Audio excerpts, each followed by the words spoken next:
Okay, we are live. Welcome to today's talk session. My name is Deidre Moss, and I am the host of Can We Talk? I'm an educator, motivator, and a talk connoisseur. For our session today, we will be talking about transitioning, going republic. We're in a parliamentary system, and we want to have the conversation. So for this collaborative session, we've invited Peter Wickham, a political analyst and the principal director of the leading Caribbean political research company, Caribbean Development Research Services, CADRES. And if I am incorrect, you could feel free to correct me. He will help us dissect this topic today. I'm excited to have him on board, excited to have him here, and so grateful that he decided to lend us his time today. So at this time, I will pass the virtual mic to our guest so that he can introduce himself. Okay. Well, thank you, Deidre, and I'm happy to be your guest. You say, like you, I'm a talk connoisseur. In addition to being director of CADRES, which does political research, I also run a talk show once a week in Barbados. So it's good to be on the other side, where I'll be asked the questions and not be asking the questions myself. But I look forward to an exciting conversation. This is the most important topic virtually right across the Caribbean. It's taken new interest on the passing of the Queen, and I'm anxious to share my views on it. Thank you so much. As you would have mentioned, you're on the other end today. So you're in good hands. No worries, no worries. So before we begin, if you just joined us, like and share this video, subscribe to our YouTube channel using the links on our page. We need your support to continue these talks. Also, if there's something that you think we should be talking about, feel free to let us know. We really want to hear from you. With that, we're going to get into our session. And so I just want to get into just your background. Can you tell us a little bit about yourself and what you do? Okay. Yeah, I mean, that's easy. I'm a political scientist. Interestingly enough, I always wanted to be a lawyer when I was at university and stuff. That didn't work out. And I found myself into political science and actually enjoying it. Initially, I was a lecturer at the university in Barbados in political, I did foreign policy, international relations, and research methods, which is an interesting mix. I always had an interest in polling, which was as a result of the fact that I worked with a pollster. Around 2004, I took the plunge into private practice, and I set up CADRES, which is the only Caribbean research organization that is exclusively focused on political research, and that's what we do. So we've polled up and down the Caribbean. In addition to political polling, which is, one could say, our bread and butter, we also do some other interesting stuff. So we polled Caribbean opinion on Republic. We polled opinion on, we've dealt with issues like domestic violence, corporal punishment, So we've been able to engage in some pretty interesting stuff. The most recent thing we did was vaccine hesitancy. And I did some fairly exciting work and seminal work looking at reasons why people do and don't vaccinate and what you can do to get people vaccinated. So the politics is the mainstay, but certainly we get to do a lot of other stuff. I always say that I'm fortunate in that I get to listen to Caribbean people in all of the islands, all of the countries. I've been listening from all the way in the north, in Bahamas, Bermuda, all the way to the south, in Suriname and Guyana. And I've listened to Caribbean people speak to particular issues, and it's been an exciting time for me to do this type of work and data collection. Awesome. Thank you so much for sharing that with us. And it's very interesting to see that you talked about, you had interest in becoming a lawyer, but you transitioned into, another sphere, which is kind of close. But thank you. Thank you for sharing your background with us. And you definitely do have an extensive background in terms of understanding the landscape, at least governmental landscape and political landscape within the Caribbean. So being from Barbados, your country has already transitioned to that Republican state. So for those who may not, have a strong idea or sense of what the Republican state is, can you define what the Republic state is? Can you define a parliamentary Republic for us, please? Yeah. Okay. Well, I mean, there's two sides to it, and there's a side that you can read in any political theory book. I am probably less inclined towards that, even though my training as a lecturer in university would have inclined me towards that. But I'm here to give you a practical perspective, you know, having been there, so to speak.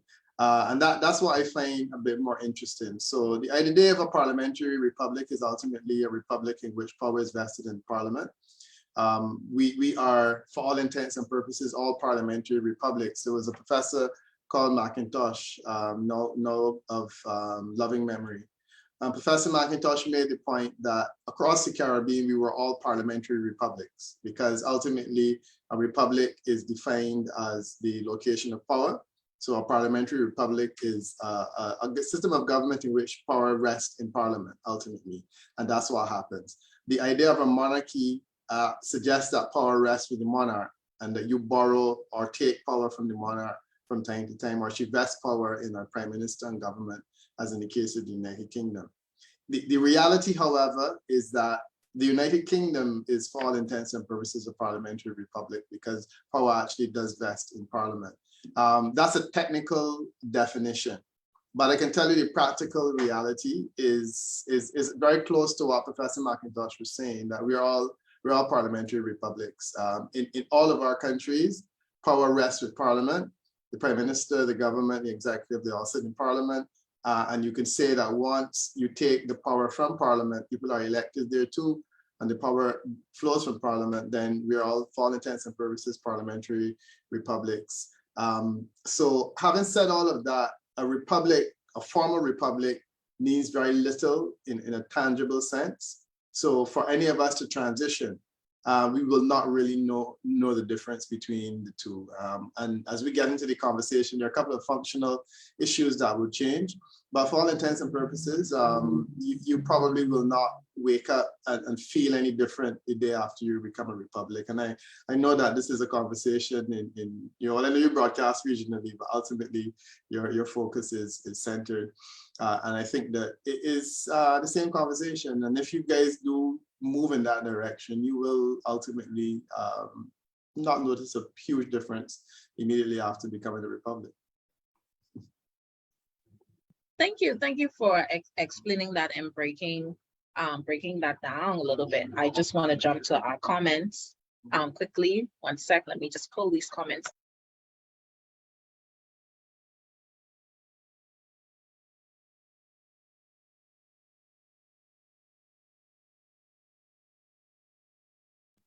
Thank you, Serena. I think this is Serena. Thank you so much. I appreciate you. Alicia is saying that a parliamentary republic puts the power in the hands of the people. You want to comment on that? Yeah, I mean that's reasonable. The idea of a republic essentially says that the people do have the power. So when you say a parliamentary republic, you basically mean that the people have the power, they convey it to Parliament, and that's what representative democracy is all about. And then Parliament ultimately essentially exercises that power in the selection of a head of government. And in the case of our systems, the Prime Minister, being that individual, will choose the cabinet and so on, and all power flows therefrom. The other thing is that in the system that we have in Barbados now, post-republic, Parliament also chooses the president. So, and again, that's an extension of the parliamentary republic concept, where power, yes, is in the hands of the people, but the people will convey, because we don't exercise that power, directly. The idea of republic, you can take it back probably to the French. The Americans less so, because they were more recent. But the French would have essentially set out this idea that, ultimately power is in the hands of the people, and the people will exercise that power as opposed to a monarch in terms of their selections. I'm so sorry. She said the republic state takes power from the people. Yeah. I'm so sorry. Oh, to take it away from the people. Yeah. I don't know if I agree. What has happened that's interesting is that there are a number, certainly Latin American republics, have become very despotic. And in some instances, you had places in which, I think Uganda is probably one of the more recent examples, where The struggle to become a republic creates an environment in which the president who takes over takes power and essentially holds that power and guards it jealously. In some instances, he sets up a military government that will exercise that power. There's a perception that the two of them are the same, but I always say, you know, if you look at the American system and the French systems, you have perfectly functioning republics in which the power of the people has been enhanced, quite frankly, as distinct from saying that, you know, the power is taken away. The French, and that's why I like their example. I mean, apart from the fact that that's where I live. The French system is one in which the president of France is actually elected twice for all intents and purposes. He faces direct selection by the people, and then he faces a runoff if he doesn't achieve 50%. But then he also has to be endorsed by his peers in parliament. And ultimately, it means that the people's power is essentially magnified several times. So people have the option to vote twice for him, and then ultimately their representatives have to vest some level of confidence in him. And that can create some interesting scenarios. So I disagree, although I understand where she's coming from, because for a lot of people, you know, you've seen some of the less, one could say less stellar examples of republic rule in relation to the election of a president. In Guyana, we had Forbes Burnham, who was outstanding in many ways, but also became despotic in many ways because of the extent to which he manipulated elections. And I think that many people saw republics in that light, but I prefer to say, let's look at the French, let's look at the American examples of pretty outstanding republics. Well, I love that example. But with the French system, what form of governance would you call that, where you have the people voting in their leader, and then he also has to get the votes of his peers? I'm not sure how you would define it. I mean, in terms of what you're saying, I'm a bit confused about the question. What type of system is that? A republic system as well? They're republic, yeah, but there would be more okay. like presidential, yeah. There would be more like a system. I think France is categorized more as a presidential republic, as distinct from a parliamentary republic, because the president of France has real power once he's elected. While in the case of the system that we have in Barbados, it's the power of parliament really that's reflected. So if you look to see the location of the power, I think that their system is more like a presidential republic, where ours is more a parliamentary republic. Okay. Let me get to this question. Thank you so much. Thank you so much, Ms. Martinez. Thank you, Cherry. So Cherry saying how I saw a question with the how the impact of the Queen's passing. I saw that question there. Yeah, there's a popular question that's been coming up. And the impact of the Queen's passing. I've taken this position that, you know, choosing a head of state is not like a game show where you say, I like this person and I want him to be president. The Queen was monarch. She was Queen of England for a long time. And a lot of people actually liked her. And I think it's good that you can like the Queen, but if you disliked her, it wouldn't make a difference because you can do not anything to change it. The fact that she's dead has created an environment in which people feel, now this is the time, if we're going to become a republic, to become the republic. That to become a republic while she was queen was a bad idea because it reflected badly on her. It's a logic that I have never identified with. People confuse the institution called the monarchy with the individual who was called the queen. I've never met Queen Elizabeth. I had no desire to, quite frankly. Not because there's anything wrong with her personally, but it's just not high on my list of priorities. I went to meet Nelson Mandela. I never did either, but that's more the kind of person that I want to meet. I want to meet people who have earned their keep, so to speak. And I never saw the Queen as being one of those persons. But for some people, they see it as a person who is revered, and as a result, no, she's no longer alive, then this would be a prime time to move. And if that works for you, that's fine. But look, within the context of her reign, you had several countries becoming independent. India would have gone in that direction, and they would have started republics, and Pakistan the same way. We had a few republics in the Caribbean. We had Trinidad and Tobago, we had Guyana, we had Dominica. We had, I think Trinidad and Tobago I mentioned already. Yeah, and then there were a few other republics that popped up. Several African republics popped up in that period of time. And in all instances, it was not about the Queen, you know. People saw it as something about her, but it wasn't about her. It was just about the fact that we feel that it's time to choose our own head of state, you know. Ultimately, the head of state of the majority of Caribbean countries is the king. And in the case of Barbados, in the case of Jamaica, in the case of Barbados, Trinidad and Tobago, in the case of Guyana and Dominica, we felt that a person who is a native of those islands, born in those islands, should be able to become head of state. And that's really all it is. It's just a fundamental difference in terms of how the head of state is selected. There's a gentleman called King George, you know, as a kid. And he, technically speaking, could become the king of Antigua, Barbuda, St. Kitts, Bahamas, Canada, Australia, all these places. And it's a ludicrous thought. And people who live and work in those vineyards, who have every entitlement to become head of state, cannot, because they're not born into that bloodline. So it's an anachronism. And it's something which I think that, you know, as time passes, more people will sign on to the idea. But I agree with you that for a lot of people, they felt that it was the timing is better now she's no longer with us. Rest her soul.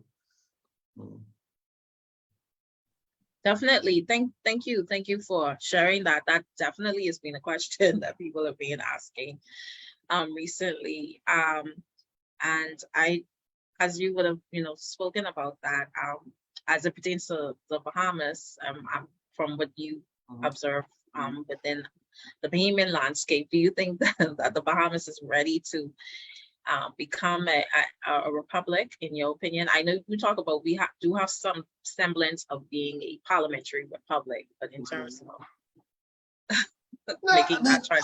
I honestly think that Bahamas is more ready to become a republic than Barbados was. Bahamas, you have a very close relationship with the United States of America. You have very little of a relationship with the United Kingdom. You know, the currency that you use is linked more or less to the United States dollar. You know, you have direct entry into the United States from Bahamas, and you know that's a republic. So my sense is that Bahamians do not identify with the Queen a whole lot. And, one would argue that against that background, you're in a better position to be able to do so. I think the logical question that comes up in cases like the Bahamas is, if it is such a practical thing to do, why has it not happened yet? And that to me is the interesting question. And that's a very good question. I have an answer. I don't know if you want to discuss it now or later, but yeah, go ahead. No, to me, it's all about the referendum. And I don't know your constitution, and I have to confess ignorance in this regard. I don't know whether there's a referendum requirement for you to become a republic, but I do know that Barbados was the only country where it did not require a referendum that had not done it. So my sense is that if you do need a referendum in the Bahamas, that would explain why it has not happened yet. And you know, the islands are politically divided, and what happens is, in situations like, we had failed referenda in St. Vincent and the Grenadines, and we had failed referenda in Grenada. Now, the Grenada thing compared to St. Vincent was interesting, because in the case of St. Vincent, the government did a reform, they spoke to everyone, they came up with a package, wrapped it up nicely, and it had constitutional reform, including the republic, but also had several things. So they had constitutional protection of the death penalty, constitutional protection of marriage, and they had several other things, and in addition to the republic. So basically they put that to people, and people voted against it and said no, they didn't want it. Largely because an election was pending and the opposition felt it would be good to vote against it. So then you fast forward to Grenada, in which the Prime Minister of Grenada had this brilliant idea of saying, okay, since people are not comfortable and they voted against a full republic with all of the bells and whistles and all the changes that Ralph Gonzalez did in St. Vincent. So that was shot down. So he said, well, we're going to give you another option in that you can choose what you want. You could pick and choose And we can put several initiatives and you can check the boxes that are of interest to you. And guess what? Grenadians checked X against all of them. So they said no to all of them. So those referenda failed. Against that background, I think it's pretty clear that anytime you have to put a question to people about a republic, it will get hung up on several pedantic political points.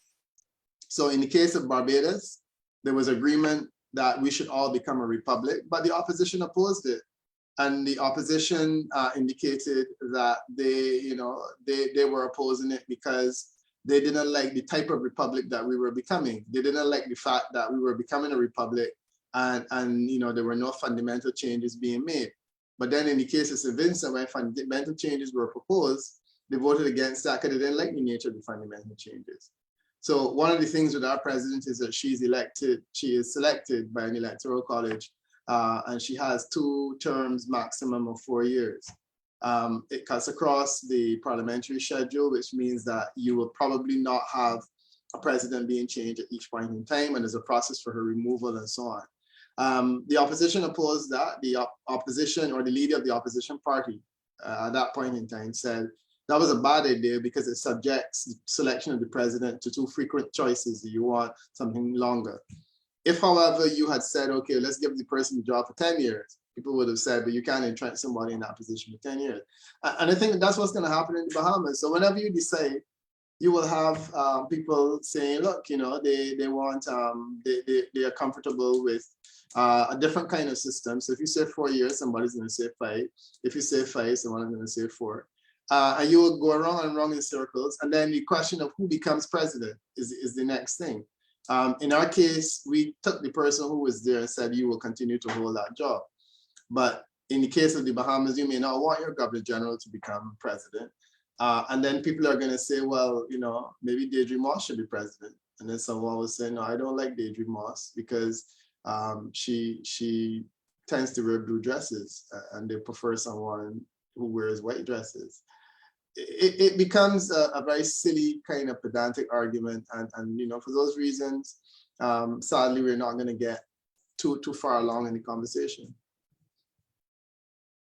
Yes, I definitely agree. It involves a lot of discussion and a lot of thought behind that. But in being from a state, an island state like Barbados, who has made that transition, what do you see as the impact or the benefits of taking on that system, that republic system? Yeah, what I can tell you about, people say you feel better about yourself. It made no difference to me. I've always felt pretty great about myself. I love myself. So for me, that was never a thing. I never felt as though I was a subject of Her Majesty. As I told you, I was never part of that whole thing. Like I would go and wave a flag if she came to Barbados and whatnot. I would never, I had better things to do in my time. So that part about feeling better never really impacted on me. What was interesting for me is that I knew that I could become president of Barbados for the first time. I didn't think I will because I don't believe that I'm on a trajectory to become president, but I could. And the person who is president of Barbados now is a woman. She was the first woman that entered the legal profession in Barbados many years ago from the University of the West Indies, and that's significant. I went to the University of the West Indies also. So it's great that I can see myself reflected in her. And she is a woman, she's a head of state.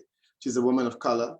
And I find it's a fairly powerful image for me to know that she is our head of state and not Her Majesty the Queen, who is, far removed.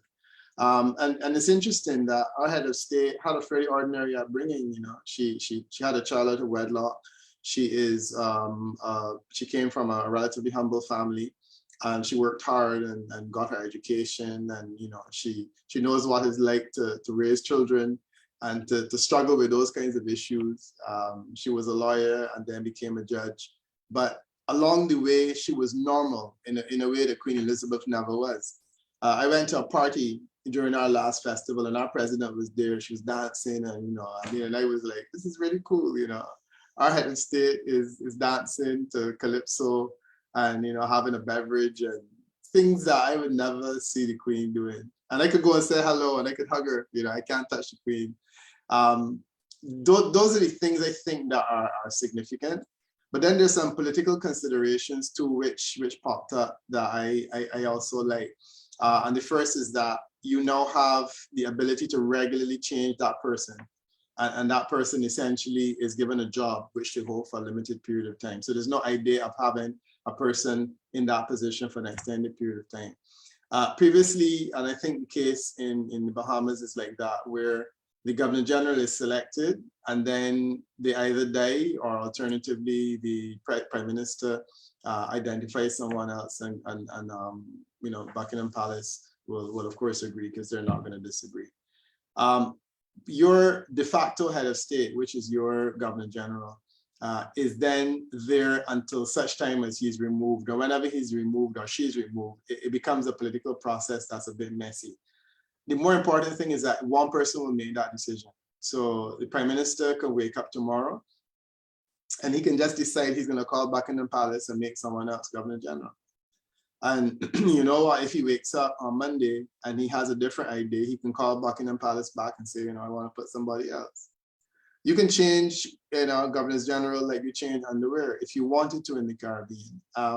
In Barbados now, we have a process that says once a person has a job, they cannot be easily removed. So that's one of the benefits that I've noticed. I think the other one is slightly more nuanced in that the Governor General in your system or in our system as it was, had no real significant power, or well, let me put it this way. What does the Governor General do? The Governor General is supposed to now to swear in ministers and so on. And the presumption is that a person can't be minister until that person says so. In the case of your system, if the Governor General wanted to not have someone, he could say no, but technically speaking, then he would be replaced by someone who would do exactly what he was told to do. We don't have the benefit of that any longer. And there was an incident in Trinidad and Tobago where N.R. Robinson became president in a republic, and he decided that since he had the power not to, give ministers the job, he would exercise that power not to give them. And it created a bit of a constitutional crisis. So what we have now in Barbados is this beautiful section of our constitution that defines advice. And it speaks to what advice the president has to take and what advice the president does not have to take. And it makes it clear that in situations where it is advice that she has to take, the most she can do is ask for clarification, but some days later she still has to make that decision. So she will never be able to say, I'm not going to swear in a minister, simply because it's not within her power to do so. So there's some clarity where that type of issue is concerned. There's a third thing that I noticed recently. Your Governor General in the Bahamas will probably never really go representing the state because normally only at Commonwealth heads of governments conferences and whatnot, you find the Governor General representing the state.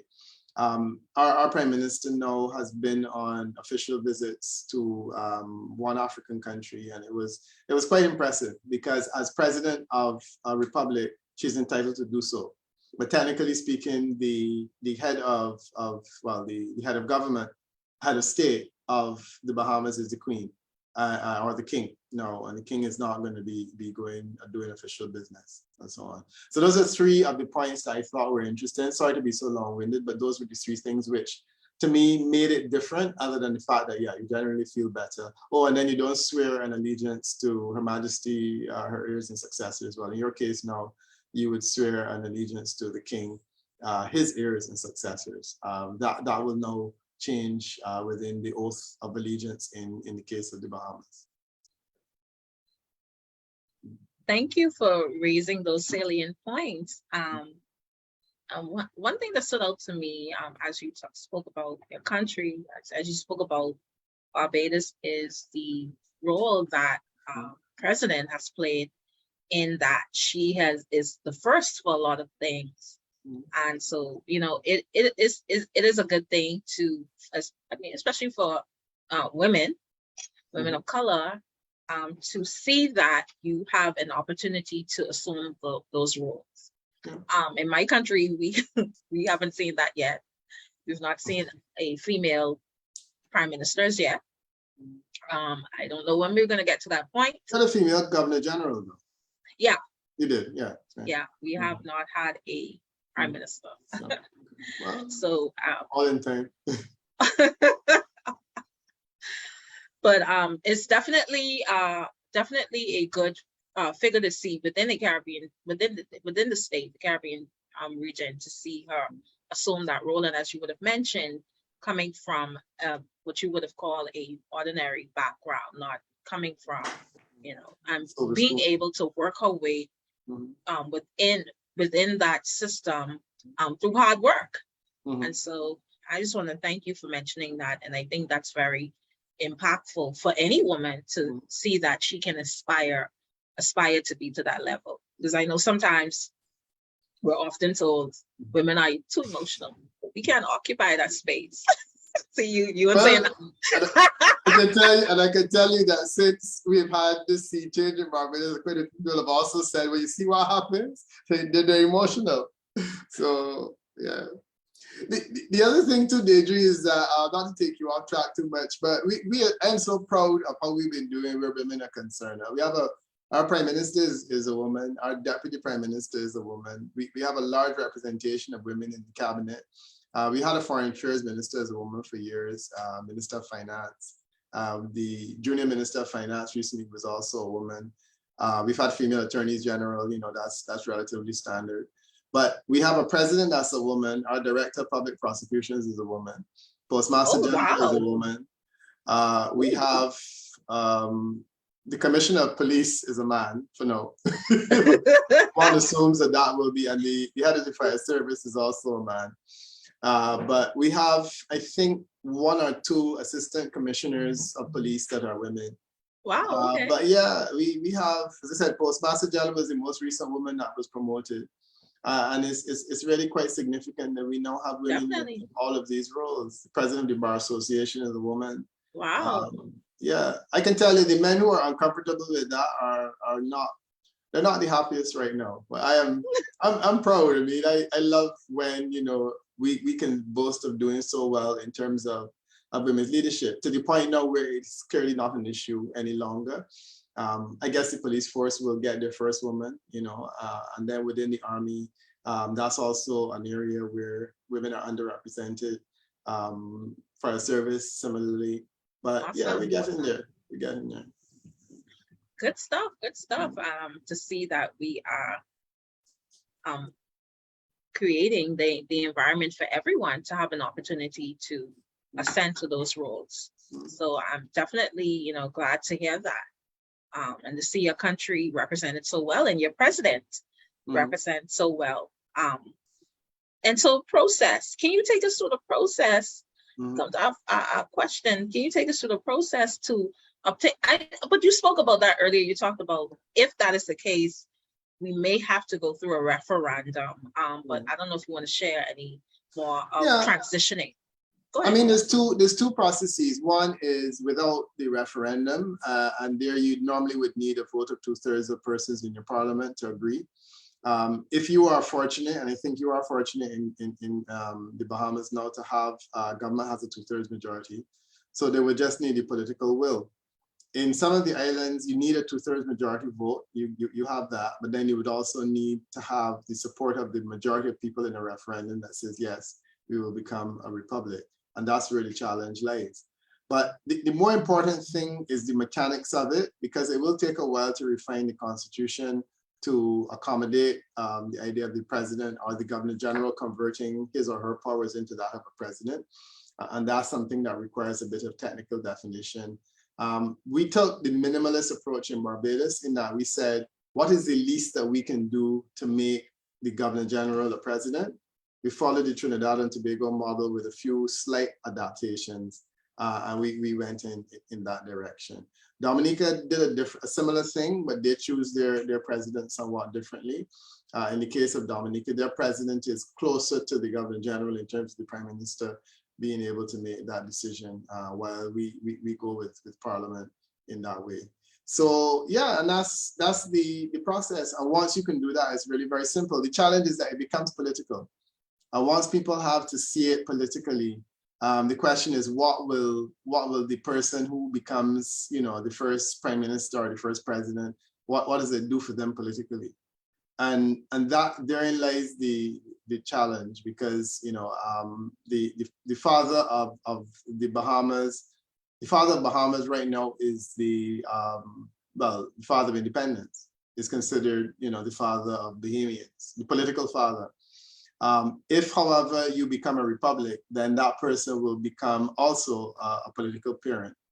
And then it is something for which a person can gain certain bragging rights. So in the case of Barbados, our father of independence is our Barrow, and one could say our mother of the republic is Mia Motley.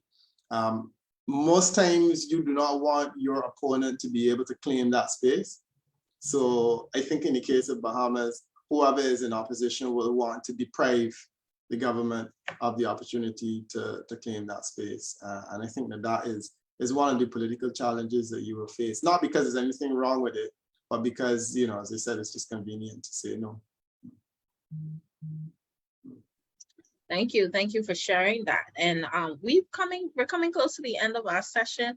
I just want to jump to one comment that I see here by Mr. Hancho.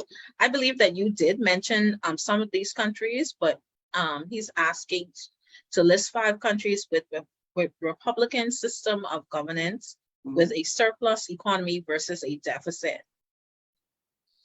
I mean, that's a mischievous question. Yeah. And I say it's mischievous for this very reason. The countries that are in surplus now usually are countries that are no longer associated states. So not associated states, overseas territories. So I believe the British Virgin Islands, Cayman Islands used to be in surplus, but now is in deficit, like the rest of us. But the Bermuda, probably, the Turks and Caicos, perhaps. All of the other economies in the Caribbean are deficit economies. Trinidad and Tobago is a republic, Guyana is a republic, and they're both in deficit. Barbados is recently a republic, but we were in deficit before and continue to be deficit. The idea that your republic impacts on your economic situation is something that I don't subscribe to. The United States of America is one of the heaviest indebted economies in the world, and that's a republic. The same can be said for France. I believe France has some debt. Deficit financing is something that people do, and it's, it's a situation where I've always said you could build a house out of pocket, or you could do like most other people and take a mortgage and just buy one and pay for it over your lifetime. Or you could spend your lifetime building and living among cement and bricks and whatnot. And that's ultimately the same with the economics. We want stuff to develop our economies. We borrow the money, we develop our economies, and we pay it back after.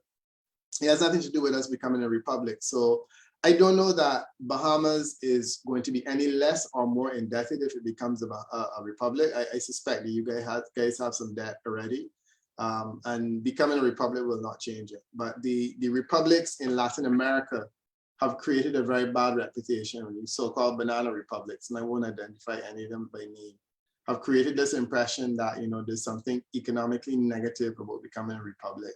And that's a theory that I challenge significantly. Yeah.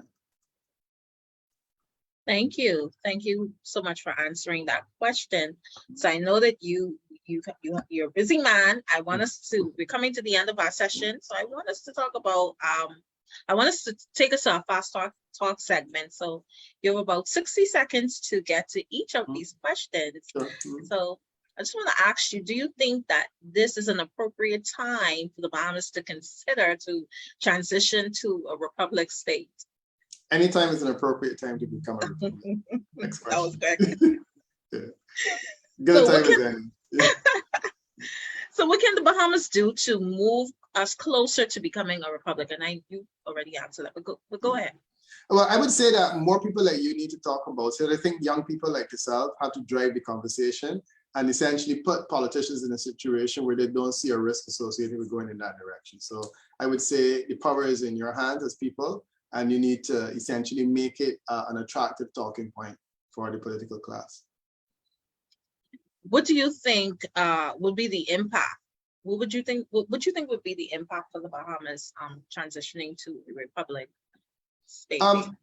You can get one or two approaches. It can be almost meaningless or unnoticeable in terms of the impact, where you can do it and you cannot make a fuss about it. Or alternatively, you guys can make it impactful by essentially creating a cultural renaissance around it. And in our case, the Black Power movement helped, the Black Lives Matter movement. And I think that you can build on that and try to create some kind of a renaissance, a cultural renaissance. In the case of Barbados, we don't have a Republic Park, but we have a Freedom Park. And that is, pretty significant. And, we have a wall with the names of all the Barbadians, last names. And that, I think, is fairly impactful. So your government can make it a special and noticeable event by essentially building some kind of a framework. And I like the idea of using statues and, people who help to build the Bahamas up over time, and framing the conversation around them in terms of making the country your own, and distinguishing it as one of the newest republics in the world. Thank you. What is your view of Commonwealth states who have yet to become republic, as your country has already made that transition? What do you think about those other states who have yet to cross over? I understand that it's a process that is not straightforward. And I can tell you that in a number of the islands, there is a majority opinion that goes in that direction, and they're frustrated. So in places like Antigua, St. Vincent, you struggle to find a country in which people actually believe that their head of state should be the queen. But you will also struggle to find in many of those countries a majority of people that are aware of the fact that the head of state is the king.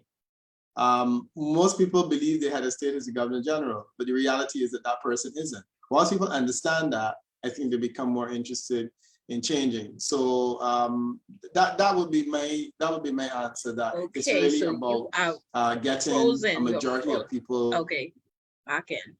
Go ahead. So there may be an issue with the audio. I don't know what's going on, but we will definitely continue. I wanted to jump in and ask you if you had additional comments that you would like to share, but I see that I will give you an opportunity to come in. I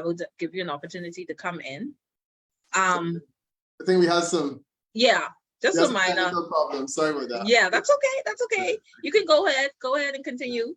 Yeah, I forgot what I was saying. Where did you lose me? So the question was, what do you, in your view, what is your view of those countries who have yet to transition? And you said that you understood. Yeah, and my view is I understand that it's a struggle, and I understand that many of you would like to become republics but can't, and it's a political struggle. And I would say, just take time and work with the majority who will probably want it. I also made the point that the head of state of the Bahamas is a king, but you would probably find if you poll people, they would say, no, the head of state of the Bahamas is the governor general. Once people understand that that's not the case, and that there are significant peculiarities in that not being the case, that the fact that you swear an allegiance to the king, his heirs and successors, I think that helps people to understand. And I think that educational process makes it easier in situations where people exist in a constitutional monarchy they would really prefer to be advanced towards a republic. Thank you. And what are some of the lessons that other Caribbean states can learn from Barbados? Well, I mean, you can become a republic and it not be the end of the world. I think that's the most significant thing, because people always assume that you become a republic and there's economic gloom and doom. In the case of Barbados, there was economic gloom and doom before it became a republic, and it hasn't changed things or made it any worse. And you can also become a republic, and you can continue to operate within the Commonwealth. It changed nothing in terms of the relationship with several other countries in the region, and that's a significant point. And I do agree that these are some of the lessons. The lessons are that it doesn't have to make a difference. It doesn't have to bog you down economically. It doesn't have to be gloom and doom. And then the other thing is that Barbados gained so much attention, during that period of time. My in-laws are Italian, and I was actually there when around the time when we became a republic. And we were watching it on television, and I'm saying here is in Italy, the newest republic in the world is Barbados. And that was the case. It was replicated all across Europe in terms of news stories.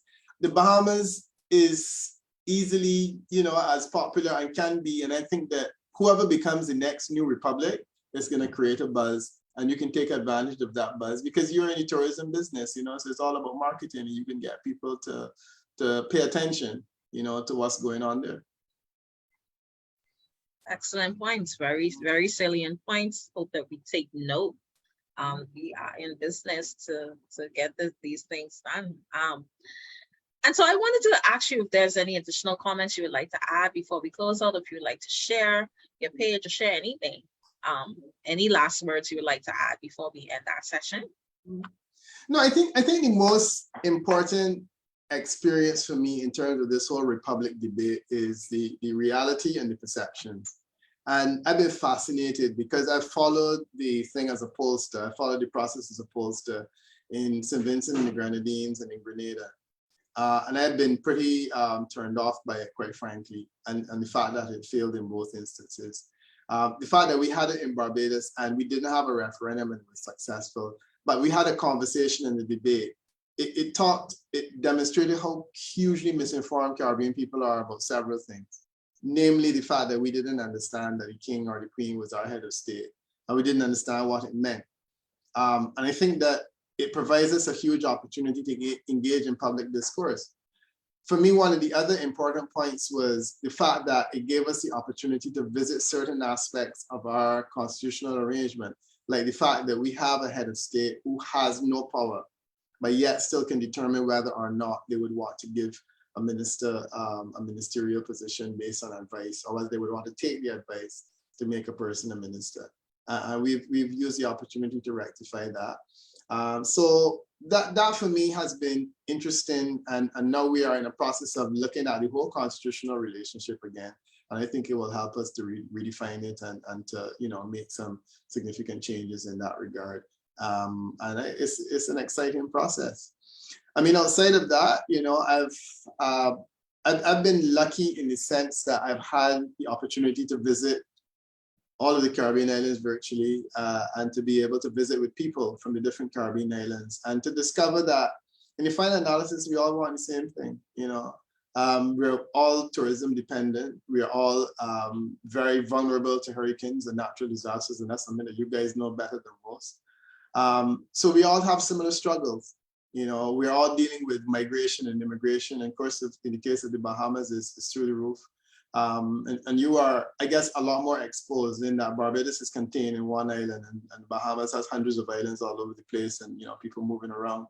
And that makes your life difficult. But by and large, the islands are the same, and we have similar aspirations and desires. We depend on tourism in the same way. And we're having a similar conversation about becoming republics and breaking away from a monarchical tradition that in many instances has been hugely associated with slavery.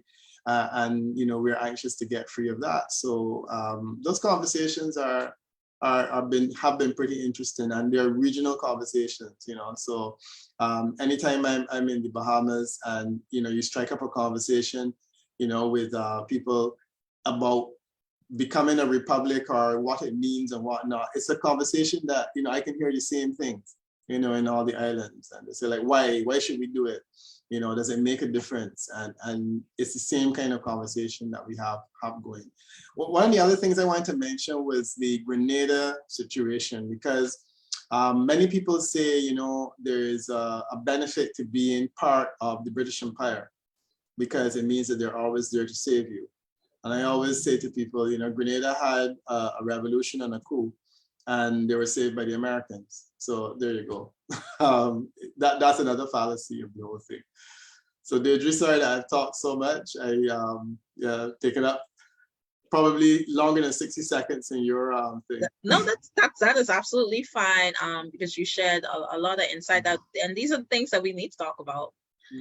We need to talk about these things from a regional perspective and really take it, even international, really take in, how we move forward. Okay. And so, yeah, it's a conversation that needs to be had. So about you, Deirdre, you do this podcast how frequently? Every Friday. Every Friday, okay. Yes, every Friday. And you also indicated that you are a PhD candidate, that you're working in this area? Oh, yeah. Okay. Right. Well, It's a lot. I look forward to the publication of your dissertation. Thank you. I will definitely share. I appreciate it. I've had some challenges, to be honest with you. Okay. I've had some challenges, but that is a part of I think that's a part of the experience. Well, I must share with you that I was once also a PhD candidate, and it's a lonely process. It's challenging. And I'm happy that you have certainly had more intestinal fortitude than I did, because I never pursued the process all the way to the end. And I'm happy that you're going to dig your heels in. And I certainly want to wish you all the best, because we need more scholarly work in the Caribbean, and we need more scholarly work, but we also need those scholarly work to be appreciated, and these people with qualification. And that's a problem within our community, is you gain these skills and it's not really appreciated. And then we have the brain drain. So then we have all these issues compounded upon one another. And so that's a whole other dimension. That's a whole other conversation. But I do want to thank you for sharing your time with us today. I truly appreciate it. I know that you have a lot of things on your plate as well. And even with our time difference, because are you in Barbados? I'm in Barbados now. Okay. So I live in France. I'm in Barbados for a couple of weeks, and I think we are 1 hour behind or ahead. I'm not. I always get confused. I don't know. I never get the time right, because I'm constantly collaborating with different persons in the region from Jamaica and different countries, and I never get it. I never figure out the time. I don't know. Well, you know what? One of the things that I found is that Google Meeting is not works well, because you can set your time zone, and ultimately it shows up and the alarm goes off and it's time for you to go to the meeting. So you don't have to worry about these things anymore. Yeah. Very true. Very true. We make it out on ourselves. Sure. So I just want to give you space just at the last minute if you want to share anything before we end that session. Well, no, just to say that I've enjoyed chatting with you for the last hour, and I think that we covered a lot of ground. And as I said, I do hope that the Bahamas moves in that direction. Your recovery, certainly your last election was a fascinating one to watch, and you've had a fairly regular alternation between the two political parties, and it's fascinating the extent to which it did happen in that last election. So I continue to follow and be fascinated by your politics, and if you throw the Republic into the mix and you decide that you want to move in that direction, again, I think that it will be a brilliant example for the rest of the Caribbean to follow. So thanks again for chatting, and all the best to you on the journey of the road to the Republic. Thank you, Mr. Dr. Peter Wickham? Mr. Okay, so to be. Doctor, thank you so much for your time today. And so you are a friend, so we welcome you back anytime to, have this dialogue and have these meaningful discussions, because it's all about having meaningful discussions. We share things that may not be as beneficial as they should. It's good for entertainment, but we really want to get to the root of our issues. And so I want to thank you for collaborating with us today. Okay. And so I would like to thank our viewers for listening in, those who commented, like our page for future notifications of upcoming talks. Comment under this video. Let us know your thoughts. We want to hear from you. And then you can also subscribe to our YouTube channel, Can We Talk? Follow us on Instagram and Twitter using the addresses provided on our page. And remember, let's think, talk, do. Thank you so much. Okay. My pleasure.